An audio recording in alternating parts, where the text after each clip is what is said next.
Les histoires que vous allez entendre sont vraies. Elles se sont déroulées dans des lycées français. Et les personnes qui les ont vécues cherchent encore des réponses. Voici 3 témoignages particulièrement dérangeants. Histoire 1. La porte 22. J'étais en seconde dans un lycée du Sud-Ouest. Un établissement vieux, construit dans les années 60, plein de couloirs vides et de salles condamnées. La salle 22 en faisait partie. Une porte en métal, rouillée, avec un cadenas neuf. Personne ne savait ce qu'il y avait derrière. Un soir d'hiver, on a eu un exercice de confinement. Sauf que cette fois, ce n'était pas un exercice.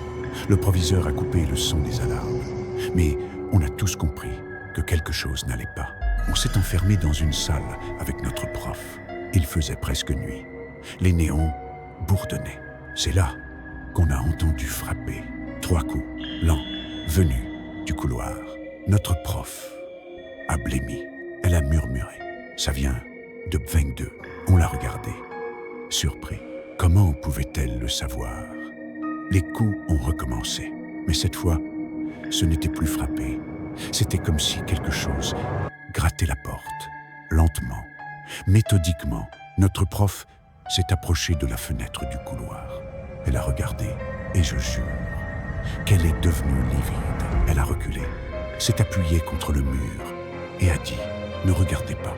Évidemment, j'ai regardé. La porte 22 tremblait. Le cadenas vibrait, comme si quelque chose tirait dessus de l'intérieur. Une silhouette se formait dans la vitre poussiéreuse, humaine, mais trop grande. Quand la police est arrivée, tout s'est arrêté. Ils ont ouvert 22. La salle était vide. Juste une chaise posée au centre. Et sur la poussière du sol, des empreintes qui menaient vers la porte. Mais pas d'empreintes en revenant. Histoire 2. Le couloir du premier étage. Mon lycée est situé en Normandie, dans un ancien internat transformé en établissement public. Le premier étage est réservé aux salles de musique. La plupart du temps, c'est vide, sauf le lundi soir. Quand une prof reste tard pour corriger des copies, c'est elle qui nous a raconté l'histoire. Un soir d'hiver, alors qu'il gelait dehors, elle travaillait seule dans la salle M3. Elle a entendu des pas dans le couloir, des pas rapides, presque nerveux. Elle a ouvert la porte. Le couloir était vide, mais les pas continuaient. Ils venaient juste derrière elle. Mais il n'y avait personne. Elle a refermé. Les pas ont commencé à courir, puis à frapper contre la porte. Elle disait qu'elle sentait les vibrations sous sa main.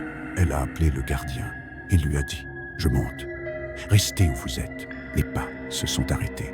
Puis, un souffle, long, juste à côté de son oreille, comme si quelqu'un lui murmurait quelque chose. Quand le gardien est arrivé, ils ont vérifié le couloir ensemble.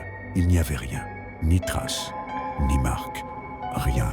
Mais le gardien lui a dit une phrase qu'elle n'oubliera jamais. Ce couloir, il ne faut jamais y rester après 18 heures.